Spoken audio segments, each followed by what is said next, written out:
제가 아는 언니가 이제 결혼을 해서 그 결혼식장에 갔는데 그 언니의 친구들하고 같이 밥을 먹고 화장실을 갔는데 그 화장실 안에서 그 언니 욕을 엄청 많이 하는 거야. 유진이 꼴촌거 남편이 알고 있냐? 유진이 옛날 남친 그저께도 연락했다는데 그거 알고 있어 걔가? 여자들은 앞에서 축하하지만 뒤에서는 무서운 존재들이죠. 다 그런 건 아니지만요. 최근에 제 회원 남자분이 청혼을 하셔서 저한테 고맙다고 연락이 왔어요. 남자가 먼저 이렇게 연락을. 왜냐면 너무 좋은 여성 소개해줘서 너무 행복하다고 너무 보람이 됐었거든요. 정말 괜찮은 여성분이었고 그 여성분은 항상 피드백이 남성분한테 진짜 100점 만점에 100점일 만큼 굉장히 좋았던 분입니다. 근데 피드백이 도대체 어땠길래 좋았다는 거예요? 자신감이 있다, 매사에 뭐 긍정적이다, 표정이 밝다, 에너지가 좋다라는 얘기를 정말 많이 해주셨어요. 그리고 가장 중요한 건 상대에 대해서 함부로 절대 얘기하지 않는 거. 이게 포인트였죠. 그래서 저는 이분이 진짜 결혼 잘할 거라고 생각했고요. 시집도 그래서인지 정말 잘 가셨습니다. 그래서 오늘은 남을 험담하지 않는 사람을 만나면 무조건 결혼해야 되는 이유에 대해서 제가 설명해 드리겠습니다. 첫 번째입니다. 자기 삶에 집중을 매우 잘합니다. 남자는요 3명 이상이 모이잖아요. 그럼 조직에서 서열이라는 게 생겨요. 10대 때는 힘이 세다, 싸움 잘하냐, 짱, 뭐 이런 개념이죠. 20대는 뭐야? 학벌과 취업. 그리고 30대는 돈, 자신의 능력이죠. 그래서 남자는 이렇게 힘의 크기, 돈 이런 걸로 있어서 서열이 정해지지만 여자는 반대로 동질감입니다. 여자는 서열이 없다는 건가요? 여자는 이 서열보다는 동질감이 더 우선시되죠. 감정적인 거. 그래서 여자들 사이에서 유난히 이쁘거나 유난히 뭐 남자한테 인기가 많거나 뭐 이런 친구들은 사실 다른 친구들의 시기나 질투의 대상이 되긴 하죠. 또는 이 친구가 결혼을 잘한다거나 이러면 여자들은 진짜 배 아파 죽어. 시기의 대상이 돼요. 우리 남자들은 되게 축하해주고 좋아해주는. 여자들은 앞에서 축하하지만 뒤에서는 무서운 존재들이죠. 다 그런 건 아니지만요. 그래서 이렇게 친구들의 시기, 질투 이런 걸로 진짜 상처를 많이 받아요. 주변에서도 저도 그런 분들 많이 봤거든요. 잘 되면 이제 친구들이 멀어지거나 연락을 거의 안 하거나 본인들이. 제가 아는 언니가 이제 결혼을 해서 그 결혼식장에 갔는데 속히 말해서 정말 재미있게 잘 노는 언니였어요. 남성분들도 굉장히 많이 만나고 얼굴도 되게 예쁘고 근데 되게 좋은 데서 결혼도 잘하고 했는데 그 언니의 친구들하고 같이 밥을 먹고 화장실을 갔는데 그 화장실 안에서 그 언니 욕을 엄청 많이 하는 거야. 유진이 꼴촌거 남편이 알고 있냐? 유진이 옛날 남친 그저께도 연락했다는데 그거 알고 있어 걔가? 그러면 봐봐. 그 화장실 안에 시부모고 그 시댁의 사람들이 다 와 있을 거 아니야. 들으려고 하는 소리는. 들으려고 하는 소리죠. 그러고 또 화장실 갔다 나오니까 축하한다고 얘기해주고 질투응화 시킨 거지. 정말 무서웠어요.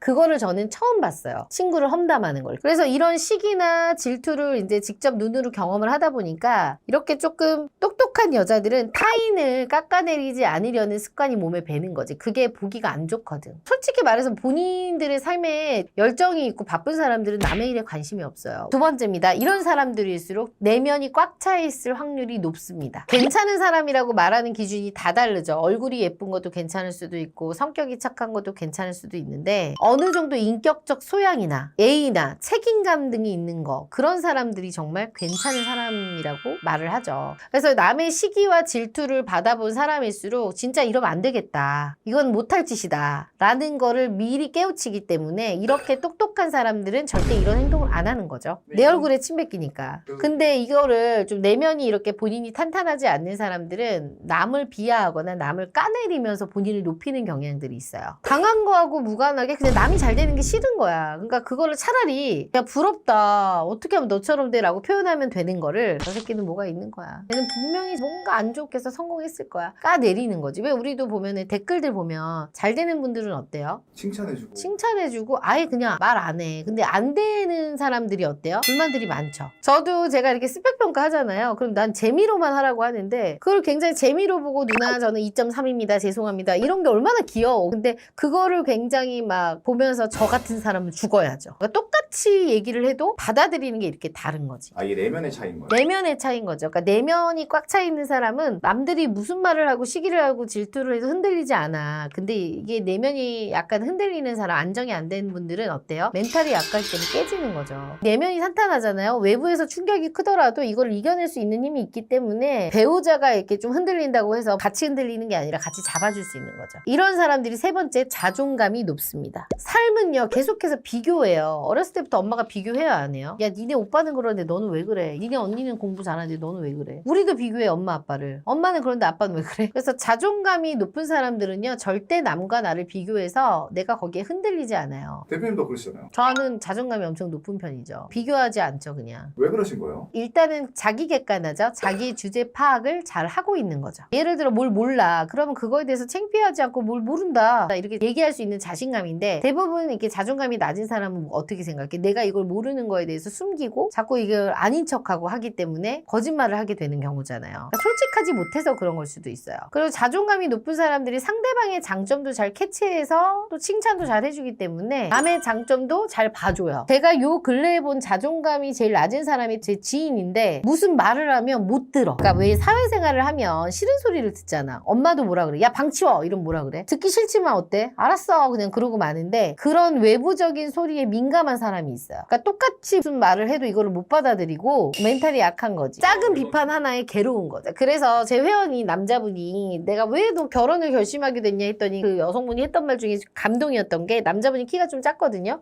저 키가 73이라서 좀 제가 작죠? 이렇게 얘기를 했더니 여자분이 이렇게 얘기를 하더래. 아니요. 얼굴도 되게 작고 비율도 좋으셔서 저는 웬만한 키 178보다 훨씬 본인이 매력적이신데요. 그 말 한마디에 남자가 뿅 갔다고 하더라고. 그러니까 자기 자존감을 확 올려주는 거지. 그래서 이렇게 자존감이 높다 보니까 이 여자분은 그냥 매사에 여유롭고 그냥 순탄한 거야. 결혼 준비하면서도 한 번도 싸운 적이 없대요. 그냥 남자가 무슨 얘기하면 그래요. 그렇게 하죠. 그러니까 의견 수용을 잘해주는 거지. 왜 목숨 걸고 준비를 하냐? 뭐예요? 주변에다 잘 보이려고. 비교. 이 정도는 해야지 내가 누구보다는 잘 갔다는 얘기 들을 거 아니야. 이것 때문에 이제 그거를 괴로워하면서 남들이 한 만큼 해야 되는데 이 여자분 같은 경우는 그게 필요 없는 거야. 결혼 자체가 중요한 거지 그런 건 필요 없기 때문에 수월하게 그냥 준비했다고 하더라고요. 네 번째입니다. 자기 객관화가 이런 분들은 잘 되어 있어요. 내가 부족한 부분에 있어서 인정할 줄 아는 거죠. 내가 키가 작다, 내가 몸매가 좋지 않다, 내가 연봉이 작다, 내가 고학력은 아니다 등등 이런 거에 대해서 객관화가 잘 되어 있기 때문에 거기에 맞춰서 본인을 어떻게 보면 낮추고 조율을 할 줄 아는 거죠. 예를 들어 키가 좀 작다 그러면 나는 키가 작지만 대신에 나는 뭐 연봉이 높아 이런 식으로 본인의 장점을 계속해서 살리는 거지. 단점에 집중하는 게 아니라 장점을 살리는 거죠. 그래서 장점을 잘 찾아서 발전을 시키는 거죠. 어떻게 보면. 그리고 상대의 의견을 적극적으로 수용하고 동의를 해주는 거죠. 이게 자존감이 좋은 사람이랑 결혼하면 진짜 좋은 일만 있을 건가요? 그렇지 않을까요? 저는 요새 그 결혼지옥이라는 프로그램을 보고 너무 스트레스를 많이 받거든요. 그 자존감이 되게 낮은 분들이 많이 나와서 굉장히 상대방을 피곤하게 하고 상대방들은 그런 사람들로 하여금 스트레스를 너무 많이 받고 사시는 분들이 많더라고요. 저는 사실은 결혼을 한 사람 입장으로서 가장 불행한 사람은요, 자존감이 낮은 사람과 사는 것 같아요. 그럼 나도 같이 자존감이 낮아져. 그래서 이거를 제가 준비를 한 거예요. 그리고 자존감 낮은 사람들의 특징은 뭐냐면 남의 탓을 한다는 거죠. 부부싸움 하는 것도 보면은 그래서 네가 그렇게 얘기했잖아, 네 탓이잖아 이렇게 하더라고. 주변에 비혼을 선언한 남자 지인이 하나 있는데 그 친구가 갑자기 여자가 생겼다고 연락이 왔어요. 비혼을 깬 거예요, 그러니까. 깬 거죠. 되게 대단한 여성인 것 같은데. 남자분도 되게 평범한 직장인이었고 의외로 여자분도 굉장히 평범한 직장인이더라고요. 들어보니까. 근데 그 동생이 진짜 그렇게 칭찬할 동생이 아닌데 진짜 이런 여자 없다. 잡아야 되겠다. 이런 얘기를 하길래 깜짝 놀랐어요. 내가 그래서 그 이유를 대놓고 물어봤지. 그랬더니 그 친구가 하는 말, 누나 내가 경제력이 없어도 진짜 나 하나만 보고 믿어줄 수 있는 여자야 라고 얘기를 해서 좀 놀랐어요. 요즘에도 이런 여자가 있나 싶을 정도로. 경제력 안 보는 게 그렇게 큰 장점이에요. 당연하죠. 경제력 보잖아, 피디님은. 네.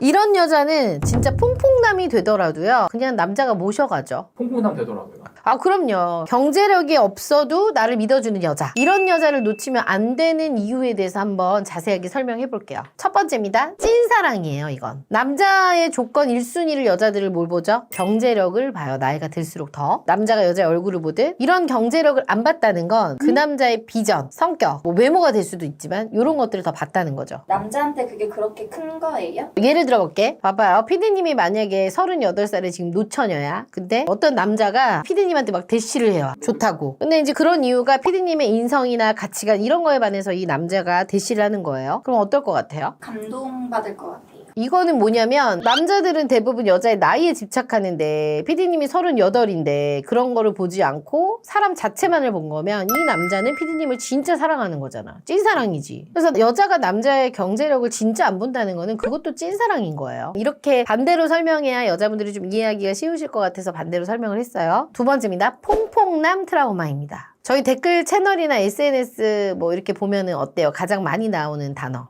퐁퐁, 설거지. 그만큼 남자가 여자 잘못 만나면 골로 간다라는 이런 거를 굉장히 두려워하는 것 같아, 남자들이. 근데 여자 잘못 만나면 어떻게 돼요? 남자가 탈탈 털리고 인생 꼬이게 되죠. 왜냐면 저도 얘기를 많이 하고 인터넷 기사나 이런 사례들이 요새는 너무 많이 나오잖아. 방송에서도 그렇고 유튜브에서도 그렇고. 근데 이런 경제력이 부족한 나를 바라봐주고 나의 비전만 보고 나를 이렇게 계속 기다려준다. 그러면 퐁퐁남이 될 가능성이 제로가 되는 거죠, 일단. 아, 퐁퐁남이 여자가 남자의 경제력을 보고 만나는 건데 경제력 없는 나를 만난 거니까는. 그렇죠. 그래서 내가 아까 퐁퐁남이 되더라도 이런 여자를 잡아야 된다고 했는데 사실 퐁퐁남이 될 수 없는 구조예요. 퐁퐁남 될수 없기 때문에 이런 여자 잡아야 한다. 그렇죠. 근데 궁금한 게 남자의 마음에 들려고 경제력을 안 보는 척 연기할 수도 있는 거잖아요. 잠깐은 할 수 있겠지만 세 번째, 연기가 불가능합니다. 왜 연기가 불가능한 거예요? 여자들이 경제관념 있는 척, 남자 돈 안 보는 척 하는 여자들도 분명히 있을 거예요. 왜 남자들도 여자를 밝히는 거를 아닌 척 하는 것처럼 여자들 역시도 나는 남자 돈 안 봐. 이렇게 밝히지 않은 척 하는 여자들이 분명히 있을 거야. 근데 이런 여자들이 아닌 척 연기하는 이유가 뭐야? 돈 있는 남자를 쟁취하고 싶으니까. 얻고 싶은 게 있으니까 어때? 아닌 척 연기하는 거지. 근데 이것도 이런 연기도 돈이 있는 남자한테는 하는 거지. 집불도 가진 것도 없는 남자한테 뭐하러 이런 거를 해요? 없는 남자한테.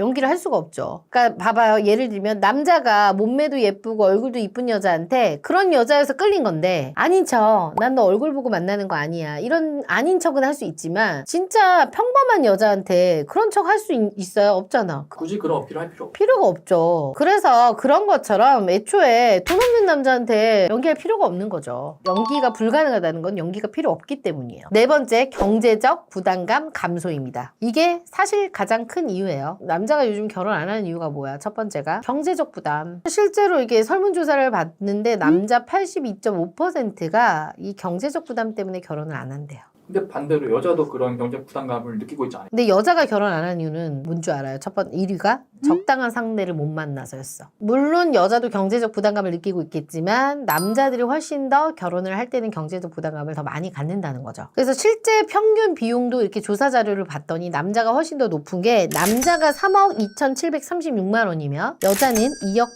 8,643만 원. 여자도 많이 오르긴 했네, 옛날보다. 그래도 남자가 결혼을 할 때 경제적 비용을 더 부담해야 된다는 건 사실이고요. 근데 이 와중에도 경제적으로 압박하지 않고 그냥 우리 분수껏, 우리 주제껏 간소하게 결혼하고 서로서로 벌면서 결혼하자라고 하는 여자들도 분명히 있거든요. 그런 여자가 있는데 어때요? 그런 여자는 목숨 걸고 잡아야 돼. 맞아요. 그래서 결혼했잖아요. 그래서 저희 회원들도 그렇고 뭐 이렇게 사례들을 빌어보면 30대 이상 남자들이 결혼을 민기적거리는 이유가 다 있어요. 그중 하나가 이거야. 남자가 경제적으로 아직 안정이 되지 않았다. 이런 이유가 가장 크죠. 그리고 그런 얘기들 많이 여자들이 와서 이제 상담하다 보면 전 남친하고 왜 헤어졌어요? 라고 하면 남자가 아직 경제적 준비가 안 돼서 결혼할 마음이 없어요 라고 얘기해서 오는 여성분들도 진짜 많아요. 그만큼 경제적 부담감이 진짜 심하다는 건데 근데 여기서 여자가 오빠 나 아파트 아니어도 돼. 그냥 월세로 시작해도 돼. 우리 같이 모아서 그냥 살자. 이런 얘기를 해. 그럼 어떡할 거야? 와, 목숨 맞춰야지. 목숨 맞히죠. 근데 이런 여자가 사실은 아주 많지 않다는 거죠. 드문 걸 알기 때문에 이거는 정말 흙 속의 진주 같은 분이죠. 그래서 왜 이런 여자를 놓치면 안 되냐. 나의 경제적 부담을 잘 알고 그거를 없애줬기 때문에. 그리고 요새 황혼이혼이 되게 많잖아요. 저희도 상담하다 보면 황혼이혼이 많은데 성격적 차이로 황혼이혼을 하신 분들도 있지만 정말 안타깝게도 뭐 남성분들의 경제 활동이 끊기면서 더 이상 돈을 벌지 못하니 그런 거에서 좀 불화가 와서 되는 경우도 많아요. 부부가 거의 뭐 돈 갖고 싸우는 게 거의 대부분이죠, 보면. 은퇴한 이렇게 된 거예요. 그렇지. 돈은 돈대로 벌고 이제 돈을 못 버니까 어떻게 보면 남자 입장에선 버림받은 거다 생각하시는 분들도 사회적으로 있잖아, 보면. 그런 기사를 보면서 남자들은 어떻게 생각하겠어요? 더 이상 나도 수입이 없으면 그렇게 버림받을 수 있겠구나, 그런 생각 남자들은 하는 거죠. 근데 당장의 이 경제력보다 나의 비전을 봐주는 그런 여자가 있다면, 여자인 제가 봐도 만약에 제가 남동생이 있다고 하면 목숨 걸고 잡아라 라고 얘기할 것 같아. 경제적으로나 외적으로 뛰어나지 않아도요? 그럼요. 그러니까 이건 거지. 솔직히 피디님들도 여자의 나이와 외모를 포기하기 힘들잖아. 솔직히 어렵죠. 솔직히 너 어렵지 그죠? 근데 여자도 남자의 경제력을 포기하기는 진짜 힘들거든요. 그 힘든 걸 알기 때문에 더 놓치면 안 된다는 거죠. 그런 여자를. 그리고 그런 여자라면 남자들은 진짜 기가 막히게 알아차리고요. 진짜 헌신할 준비를 해야 되는 거예요. 이 영상을 보고도 아직도 제 이야기가 이해가 안 되는 여성분들을 위해서 제가 다시 한번 쉽게 얘기를 해볼게요. 우리가 바꿔서 생각을 해보죠. 내가 지금 40살이야. 나한테 소개팅도 아무도 안 들어오고 뭐도 없는데 어느 날 직장 동료가 나한테 와서 지켜보고 있었는데 누구씨의 성격과 이런 태도가 너무 마음에 들어서 난 그 모습이 너무 좋아서 본인하고 교제하고 싶어요 라고 얘기를 해요. 그러면 어떨 것 같아요? 사람 나 자체만을 봐주는 거잖아. 그럼 감동하지 않을까? 나를 진심으로 봐주는구나를 느끼실 수 있을 거예요. 여자분들이라도 이런 남자면 헌신하지 않겠어요? 헌신해야지, 그죠? 그런데 이렇게 말하면 아무것도 없이 이런 마인드만 가지고 있는 여자가 무조건 결혼이 가능하다고 오해하면 절대 안 됩니다. 전제 조건이 있는데 사회적으로 내 역할을 충실하게 하면서 나의 비전을 봐줄 수 있는 여자. 어느 정도 사회생활을 할 수 있는 그럼요. 여자라는 사회생활에 어느 정도 내 1인분은 차지하고 있으면서 이런 마인드를 가지고 있는 여자만 해당되는 거예요. 이렇게 해서 내가 아무것도 없는데 나의 앞으로의 비전만 보고 나 자체만 사랑해주고 이렇게 믿어주는 여자는 놓쳐서는 안 되는 여자입니다.